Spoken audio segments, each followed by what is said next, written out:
Hello everyone, Simon Jacobson here, and we're going to be speaking about what Kabbalah teaches us about manifestation.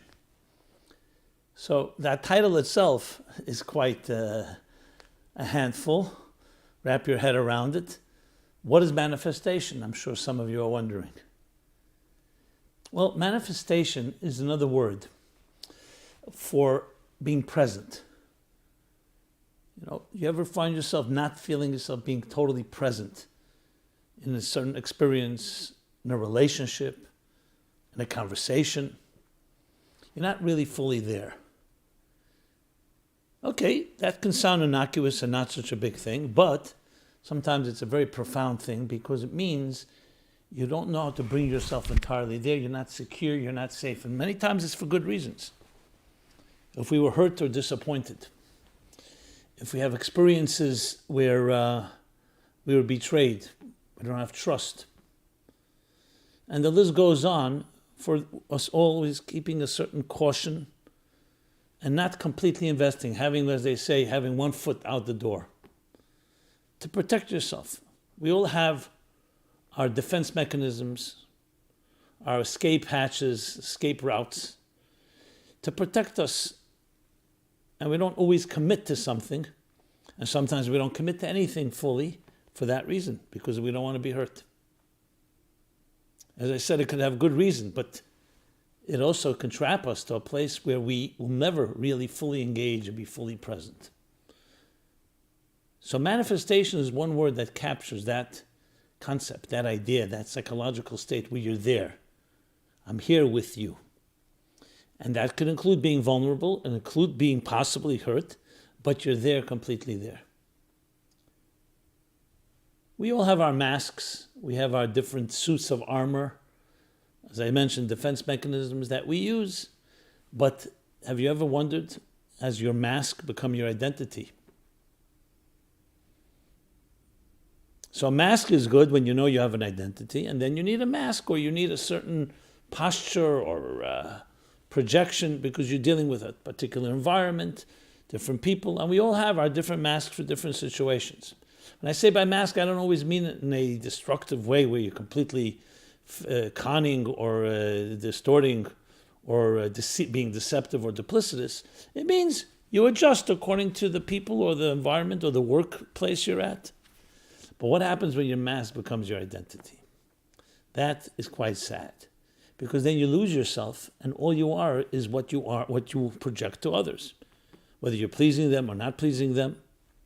So this is all part of this discussion called being manifest. Now, the question is, if we indeed have that attitude or that approach to life, where we have difficulty with commitment, difficulty being present, to being engaged, to being invested entirely, then the question is, are we trapped there? Are we stuck? Is there a way out of that? How can we develop those tools and mechanisms and methodologies to actually be more present in the areas where we should be present? For example, if it's a burning house, and I don't just mean that physically, also figuratively, dangerous situation, you don't want to be present. You want to get out, which is what many of us who had homes that were battle zones are doing. And that's why we have difficulty being present. But that's immediate danger. But what about when you want to really, love comes your way? Or another great opportunity comes your way? How many of these opportunities or loves that we will miss because we put up this barrier and we don't allow ourselves to manifest? So where do we find an approach, guidance, direction, and methodologies? And the answer comes from a surprising and unexpected place. It's called Kabbalah, mysticism, which is sometimes called Kabbalah. In our modern age, it takes on the form of Hasidic teachings. The mystics teach that regarding the divine, there are two forms of expression, divine expression and revelation, and energy, if you wish, two types of energy. We'll call one transcendent energy, and the other one manifest energy, or imminent energy. One is transcendent, means you always remain aloof and above. The divine remains above existence, creation, structure, because that's its nature. It is from a different reality. And then there is a divine manifestation in an imminent fashion that engages and gets involved in existence and structure. And what's fascinating, and this is what we're going to be discussing, that examining and studying the parallels between divine manifestation and transcendence and human manifestation and transcendence, or maybe the other way around, transcendence and manifestation, we can derive tremendous insights and directives and direction and lessons of how to apply it to our own lives. So this is laying the lay of the land, the outline, and I will get into the topic itself. But I ask you above all to personalize this, because think about yourself. Are you a person that can be present? I'll give examples.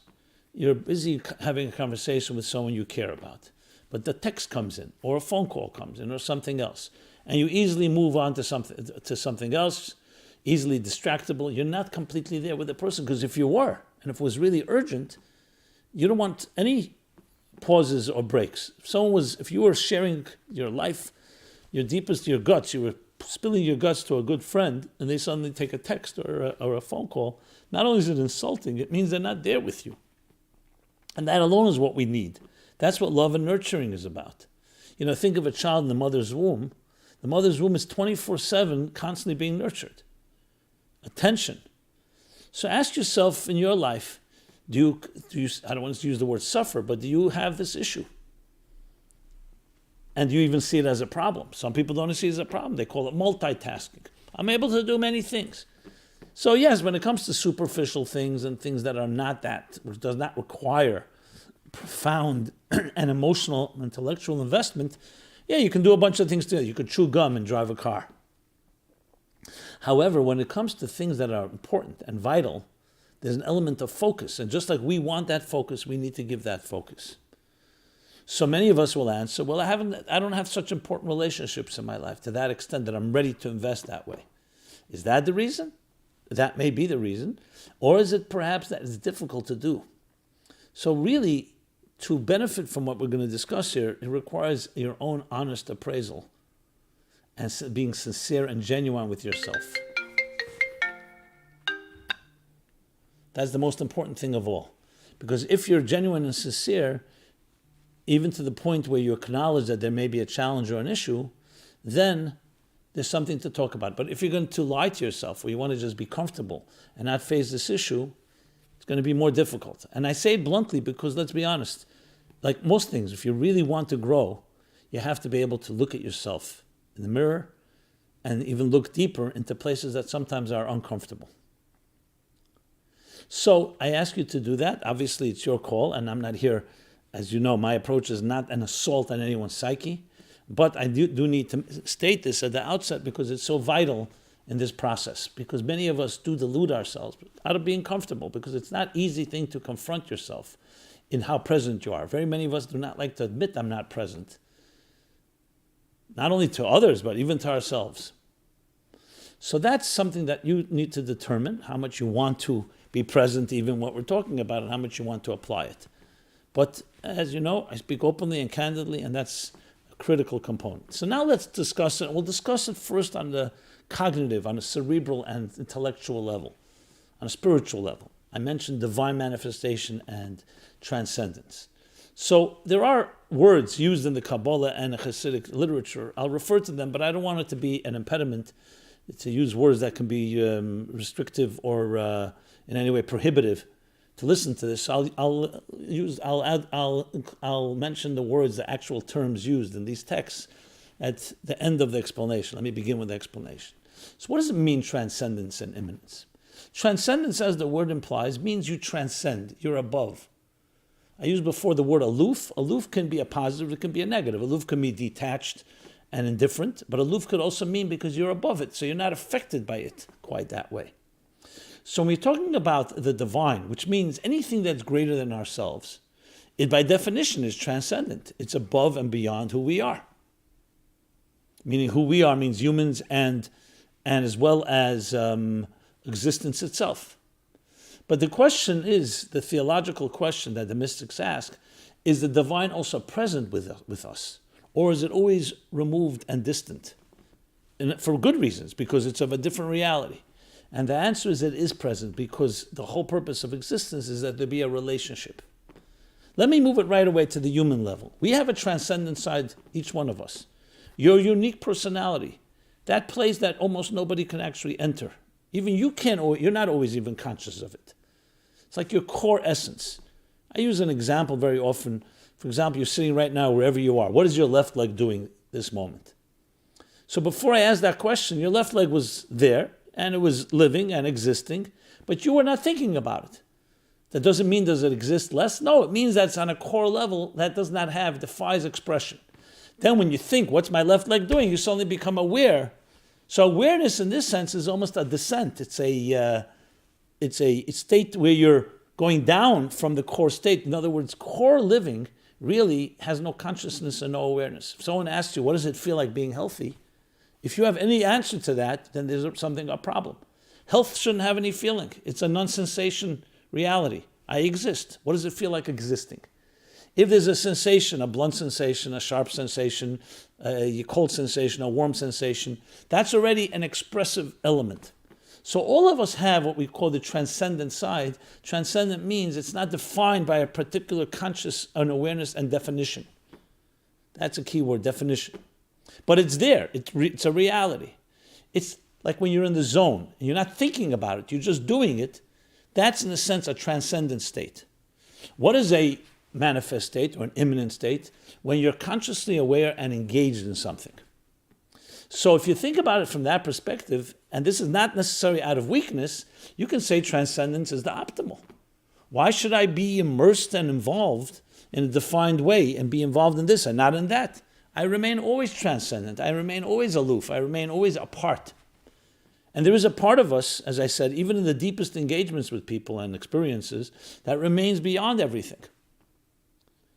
However, the full human experience, and we'll use love as maybe the primary form of human experience, is the other, relationship with another. Remaining aloof, remaining apart, remaining transcendent, as admirable as that may be, is missing the most important ingredient in a relationship, which is intimacy, companionship, friendship, engagement with another, caring about the other, and they care about you, being vulnerable. Yes, celebrating vulnerability in the relationship. So how do we have a healthy balance? The answer is we need both. In a relationship with another, and we'll go back to the divine in a moment, we need both. We need a sense of self, where there's a respect of space, boundaries, and yes, there's a part which where each is an individual.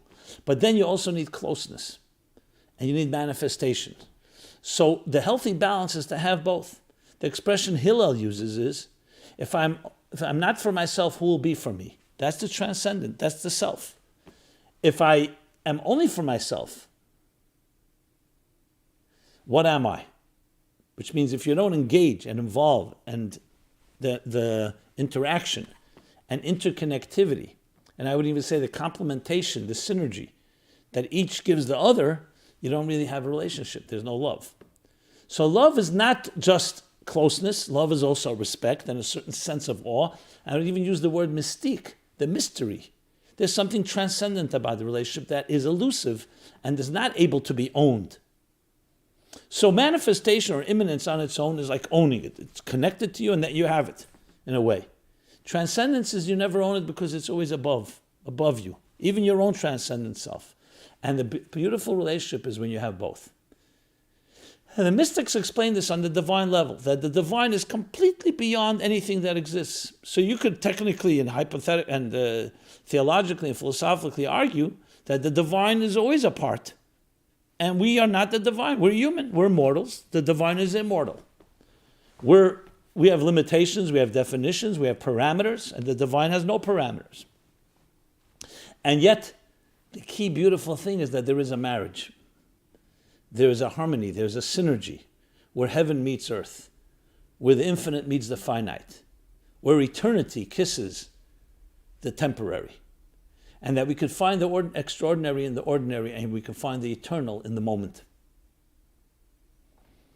And that is because there are those two dimensions. There's a transcendent element, yes, that's the more natural state, but there's also an immanence. That transcendence chooses to engage, to manifest. Now, of course, if you ask the question how it seems contradictory, that's why there's a third dimension that's neither transcendent nor manifest or imminent. I don't want to really go into that because that's somewhat digressing, but I just need to point it out. And that dimension allows there to be a complete harmony, a complete fusion between transcendence and immanence, between self and other, between being removed from and above and apart, and engaging and investing and being completely present and in the moment. That's the beauty of it. So it's not either or, it's really joining. Now, I spoke about this out of strength, strong transcendence and strong manifestation. Now let's apply this to what I spoke about earlier. Those of us that have difficulty being present, not because we're so spiritually transcendent, even if though we may convince ourselves that's the reason, and there may even be some truth to that as well. But let's also acknowledge that it could include fear, insecurity, being afraid to be trapped. As I discussed earlier, the different reasons that we may not be completely present in an experience with another, in a conversation, and so on. Especially when hits too close to home. So then we put up our walls. We don't want to be hurt, and we avoid being completely engaged. So we always keep a little back door to get out, an exit strategy. So there, it's not necessarily coming purely from strength. They may have some strengths in it, but there's also a lot of weakness in it. So clearly, it's not sufficient because you'll never have a relationship. So transcendence teaches us even healthy transcendence needs manifestation. And definitely unhealthy, I don't want to call it transcendence because it's not really transcendence. It's just a negative form of manifestation just with yourself. Being alone because you're afraid to be with others, or you have concerns, or you can't totally engage. So the paradox and the interesting irony is the more secure you are in your own skin, the more comfortable you are with your transcendent, unique self, the more you're able to manifest and be present and engage with another. Again, this has to be done with discretion. It doesn't mean you just let down your guard and everything is entered. Everything is allowed in because we need to proceed with caution, make sure we're not hurt. But we don't put a wall up and don't allow ourselves, because then we remain trapped in our own inner armor and masks. So the key thing is to recognize, first is against cognitively and cerebrally, that there's that element of a transcendent state, even in the best of it, requires manifestation. And they don't contradict, because even when you manifest, your transcendent, unique self is not compromised. Now, if you can cognitively, with exercises, contemplate and meditate on that concept, what it helps one do is helps you feel safer. Because if you can identify that inner self and feel strong about it, then you would have less fear engaging. The fact that you see it as a contradiction, no one will ever understand me, I can't really engage because I could be hurt, all the different reasons, at the end of the day, the fear of it is really because you're not that intact. So you avoid true contact, you avoid true engagement, you avoid truly being immersed in something because you feel you'll be a failure at it, or people will suddenly expose you. I often hear from people, if they really knew who I was, they wouldn't be my friends. So I have to put on this show, I have to perform, I have to please, I have to be perfect, I have to be excellent. So the key thing to remember is that we do have a transcendent, unique self. And it does not require one to go into hiding and undercover. It requires nurturing that element of self. Like I said with Hillel, if I'm not for myself, who am I? Discovering that self. But at the same time, you need to know that that self requires, and it actually complements, discovering the self is also engaging with others. So the more comfortable you are in your own skin, the more secure a person is, the more they can also have manifestation and be present. We'll talk about practical ways to get there, but I first wanted to explain the concept, because understanding it, even though people say, you know what, this is all intellectual, it's theoretical, abstract, when it comes to emotions, I just have fear. It doesn't make a sense, doesn't make a difference if I understand. There are a lot of things I understand that I don't act upon. And I could also give advice to others. But when it comes to me personally, that's where my blind spots, or my subjectivity, or my prejudices and biases come into play. So obviously that is true, but there is something called the cognitive life raft. When you understand things, it becomes safer to travel there. One of the big fears is you don't know what's going on in that world because you've been hurt when it came to there. But if you can dissect it and you can prepare yourself and research. So then when you go, let's say, to a foreign city and you don't know what it's like, it's full of unknowns and there's a lot of fears and concerns and so on. But if you prepare yourself and you know the terrain and you are able to recognize, at least with your mind, certain aspects, then that builds confidence that you can then navigate and actually travel there. It would be like a captain of a ship or anyone else leading a journey or a journey somewhere, but they prepare the ground. They're like a tour guide. They know the terrain, they know the mountains, the valleys, and I mean that, of course, metaphorically. They know all the twists and turns as much as possible. So then when you go, you have a map that's going with you, or a guide that's going with you, or GPS. It makes it easier. The same thing is with the mind and the emotions. When you understand this concept of transcendence and manifestation and the need that each of them complement the other, and they actually grow out of each other, then, and you understand the importance of it in one's own in your own life, then you have, so to speak, a map. You have a GPS. Yes, you still have emotional blocks because emotions are emotions, but you're armed with knowledge. And awareness is key because we defang the enemy. The strongest thing in psychological warfare is that it makes you think you're weak. But if you really knew, and that's when intelligence comes into play, that your enemy is not as strong as it's projecting, and it's not as fortified as you may think, and it's not as harsh as you imagine, because we always imagine the worst. When you can actually get a picture of the enemy, then you suddenly realize, you know what? I can handle that. So what is the enemy here? The enemy is the unknowns of relationships, the unknowns that happen when you engage, when you manifest. And yes, there is a concern, because the manifesting means now I'm invested. If I'm invested, I can be hurt. There's a risk involved. So the more you understand its importance, and of course, the more you understand who you're engaging with, the safer it is. So this leads me now, of course, to the next step is what are the methods? What are the methods? So before I go to that, I said I would say the Hebrew words.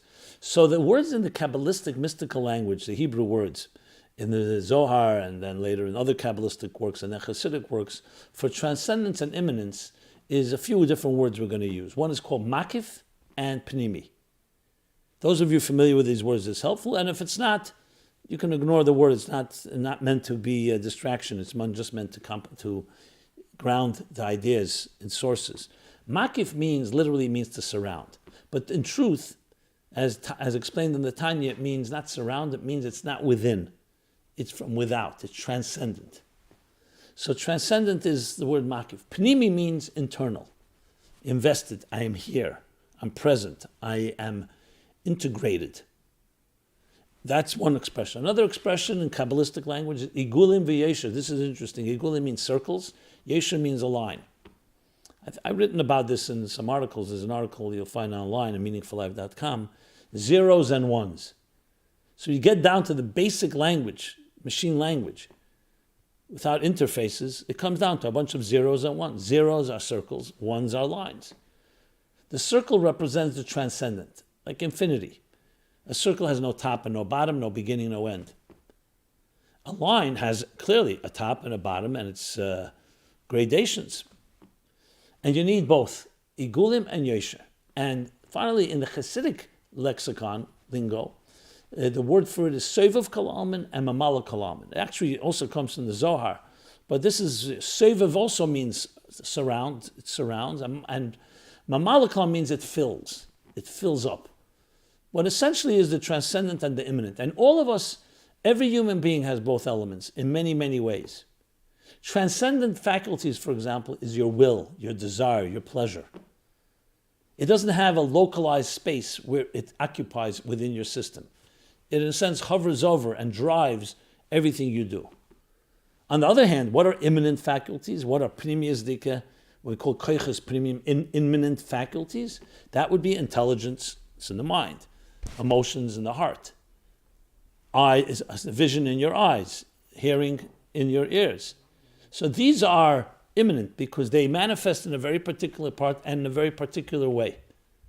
The vision is not, sound is not sight and sound are not the same.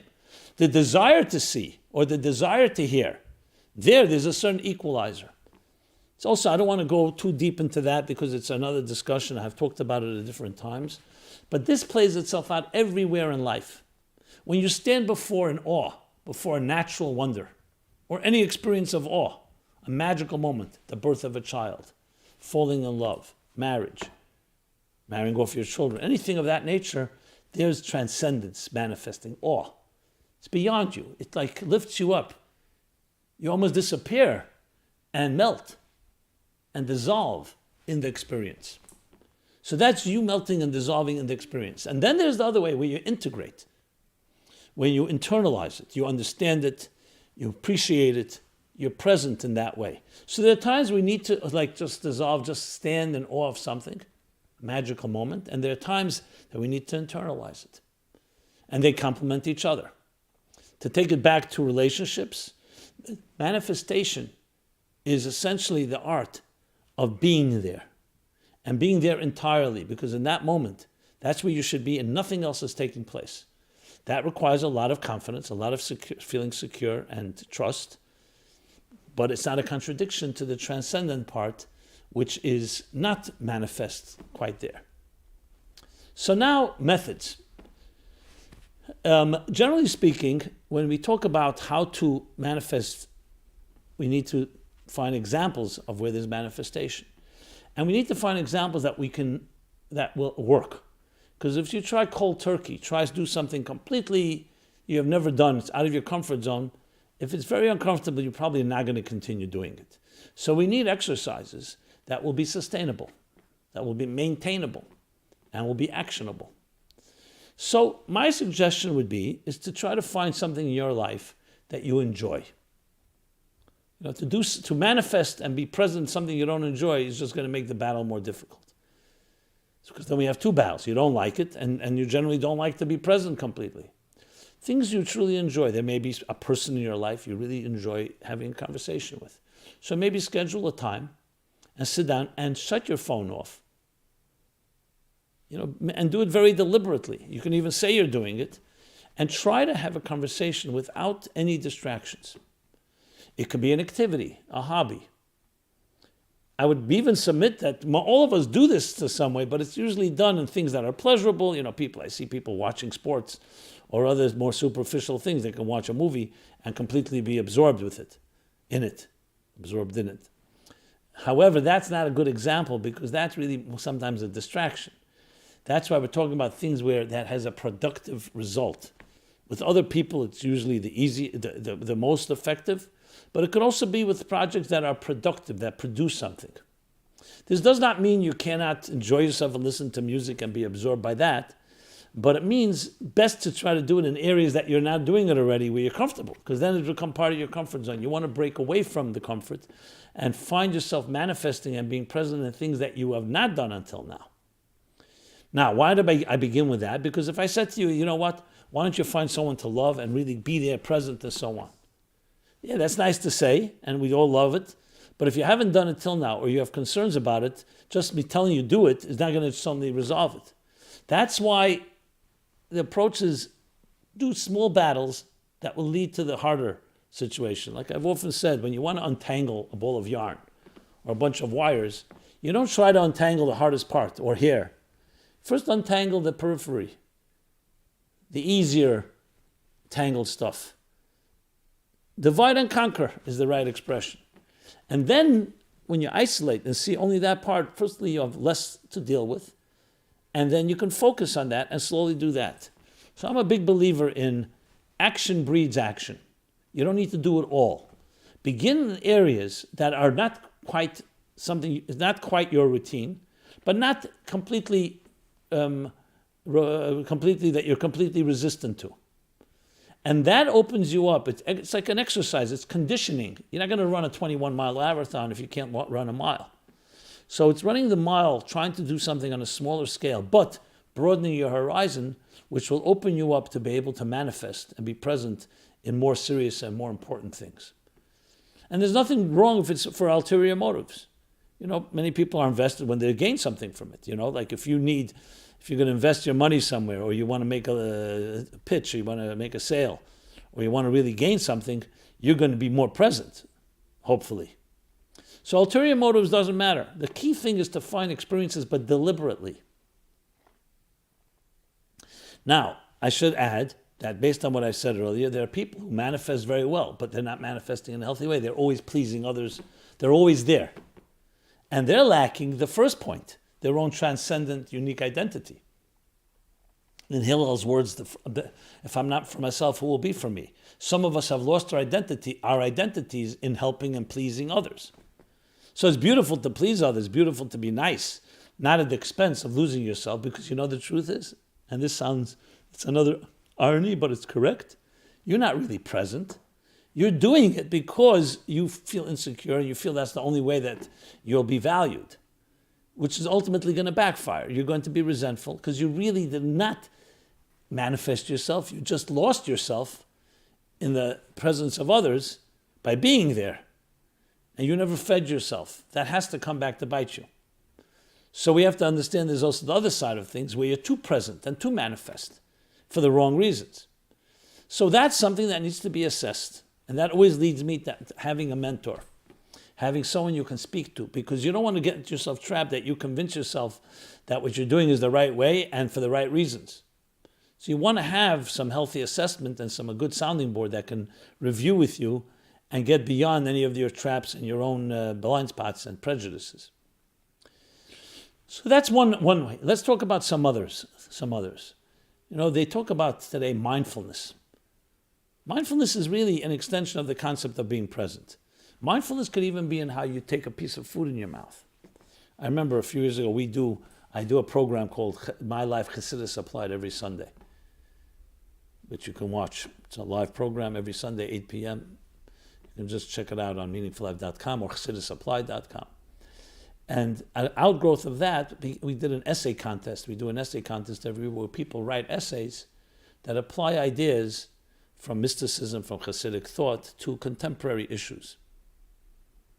So I remember the first year we ran the contest, there was a very excellent essay called, it was a mystical approach to overeating. And it was basically taking mystical and spiritual ideas to the idea that when you eat, you're actually doing a spiritual act. You're refining the food, you're elevating the sparks using the words of the Kabbalah, and it creates a mindfulness, a focus. What I found out, it was a very practical application of a very profound concept. So the idea that there are divine sparks everywhere in our lives, whether you're commuting or walking or doing something, shopping, or doing something that you think is just the means to another end, everything has divine sparks allocated to you. So where you are sitting right now or standing or listening to this has sparks. Tomorrow, in your work, in your family, in your friends, in your food, in your hobbies, and everything. So mindfulness, in this case, presence and manifestation, is thinking about that. That wherever you go, think, what spark is waiting for me to free it, to release it? I've told this story, it's one of my favorite stories with Rab Chaim Rappaport, who was a student and a colleague of the Baal Shem Tov, the founder of the Hasidic movement.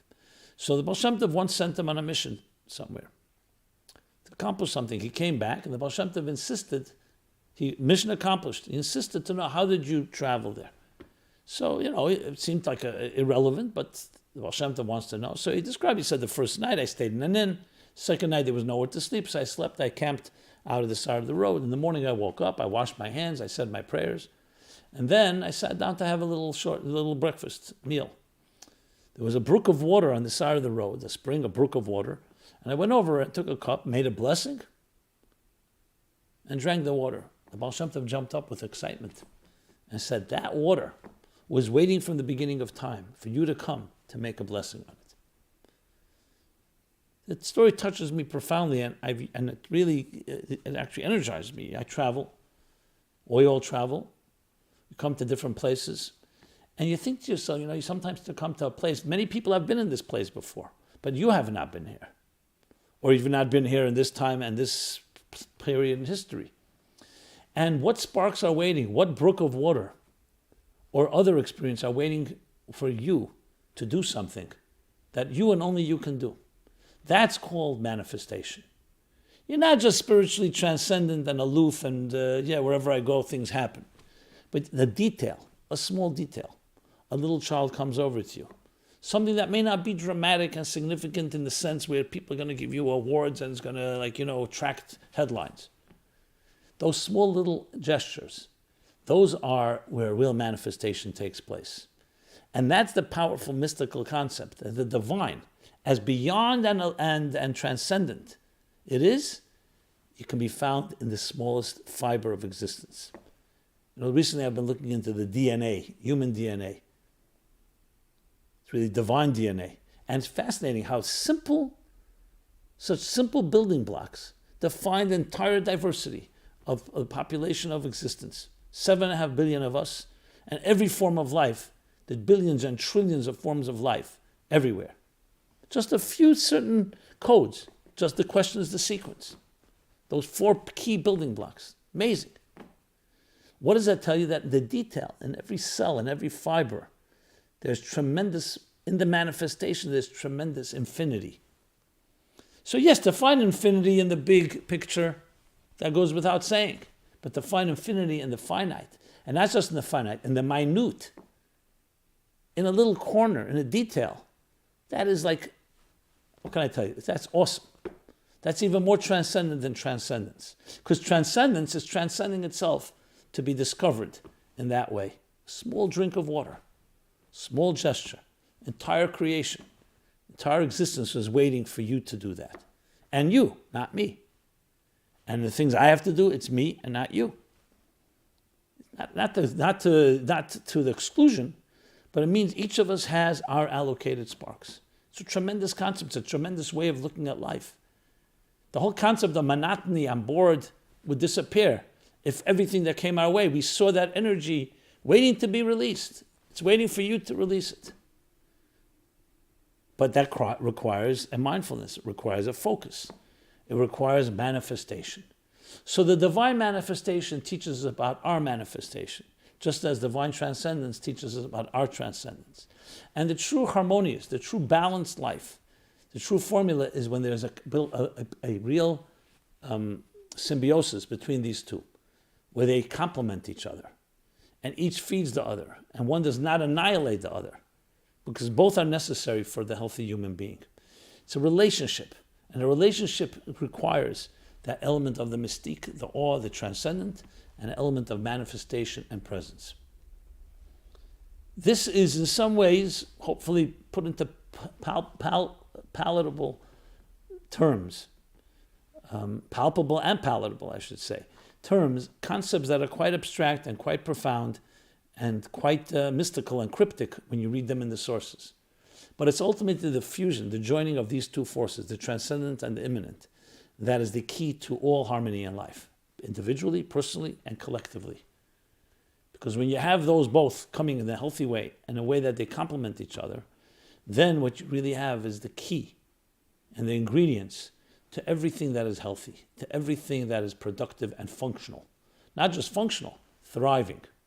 Because in the human body as well, and in nature, and wherever you look, microcosm, macrocosm, you'll find these two elements and how they join together, as I mentioned, with a third invisible ingredient that works behind the scenes that brings them both together. So they need to have two different experiences, transcendence and imminence, manifestation, presence, and awe, but they join together and you experience transcendence in the manifestation and manifestation of the transcendent. And the journey continues, because what is transcendent today, tomorrow is manifest, then there's higher levels of transcendence. Think of it like climbing a mountain. As you climb, the horizon becomes broader. So as you internalize and you become more acquainted and you become accustomed and assimilate what was yesterday a transcendent experience, today is now a manifest experience, an imminent one, an internalized one, and a new level of transcendence emerges. That itself is also exciting because it's an ongoing journey of growth, of climbing a ladder where when your yesterday's rung was beyond you, now you're on that rung and a new rung emerges that's higher, both quantitatively and qualitatively. So I hope I did justice to this theme. There's obviously much more to say on it, but it's a good beginning, hopefully more than just a beginning, but a good synopsis encapsulating this concept in our personal lives. For more, simply go to meaningfullife.com. A lot of resources on this topic and many other topics.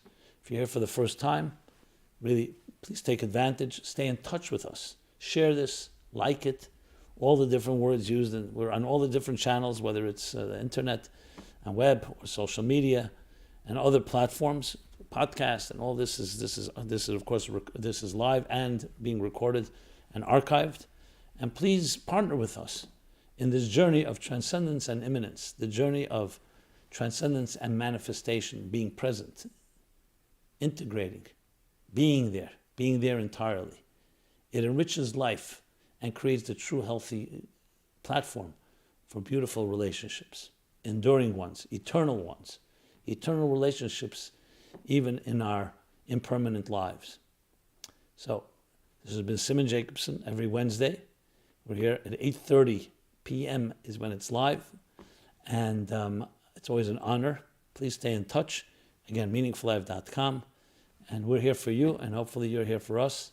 And our goal is to create links, person by person, reaching every person on this planet, because each of us has our unique role to play, our unique sparks to elevate, and we need each other because we are both uniquely necessary and also complement each other.